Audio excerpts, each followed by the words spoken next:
வீட்டில் செஞ்ச Maggi, ABC malt, சாமை பொங்கல் மிக்ஸ், சிறுதானிய வெண்பொங்கல் மிக்ஸ், வரகு தோசை மாவுன்னு நம்ம தஞ்சாவூர்லயே ப்ராப்பரா பேக் பண்ணி தஞ்சாவூர் டிஸ்ட்ரிக்ட் ஃபுல்லா ஃப்ரீ டோர் டெலிவரியும் பண்றாங்கன்னு சொன்னா உங்களால நம்ப முடியுதா? அட ஆமா மக்களே, ரீசன்ட் டேஸா ஏபிசி மால்ட் ட்ரெண்டிங்கா போயிட்டு இருந்தது. சரி, நாமளும் வாங்கி ட்ரை பண்ணலாம்னு செக் பண்ண போதான் நம்ம தஞ்சாவூர்லயே மேனுஃபேக்சரிங் பண்ற அம்ரியா ஃபுட்ஸ் இங்க வீட்டில் ரெடி பண்ற சிவப்பு அரிசி லட்டு, திணை லட்டு, ஹெல்த் மிக்ஸ், கொள்ளு கஞ்சி மாவு, மூங்கில் அரிசி கஞ்சி மிக்ஸ், கருப்பு கவுனி கஞ்சி மிக்ஸ், கருப்பு உளுந்து கஞ்சி மிக்ஸ், பிரண்டை தொக்கு, நலங்கு மாவுன்னு எல்லாமே வீட்லயே ரெடி பண்ணி சேல் பண்ணிட்டு இருக்காங்க. உங்களுக்கும் வீட்டு முறையில செய்யப்பட்ட மால்ட்லாம் வாங்கணும்னு நினைச்சீங்கன்னா கீழே கொடுத்திருக்க இந்த நம்பரை கான்டாக்ட் பண்ணி உங்க ஆர்டரை பிளேஸ் பண்ணிக்கோங்க. 20 கிலோமீட்டர் ரேடியஸ்ல இருந்தீங்கன்னா ஃப்ரீ டெலிவரி கூட பண்ணிடுவாங்க.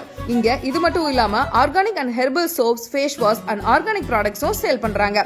கம்மிங் 27 ஹோட்டல் ராக்ஸ்ல நடக்க போற ஃபேஷன் அண்ட் லைஃப் ஸ்டைல் எக்ஸ்போல அம்ரியா ஃபுட்ஸும் ஸ்டால் போட போறாங்க. நீங்க அங்க போய் கூட செக் பண்ணி பை பண்ணிக்கலாம். மறக்காம இந்த வீடியோ உங்க ஃப்ரெண்ட்ஸ் அண்ட் ஃபேமிலிக்கு ஷேர் பண்ணிட்டு இந்த மாதிரி யூஸ்ஃபுல்லான வீடியோஸ்க்கு 55 இன்ஸ்டாகிராம் பேஜை ஃபாலோ பண்ணி வச்சுக்கோங்க.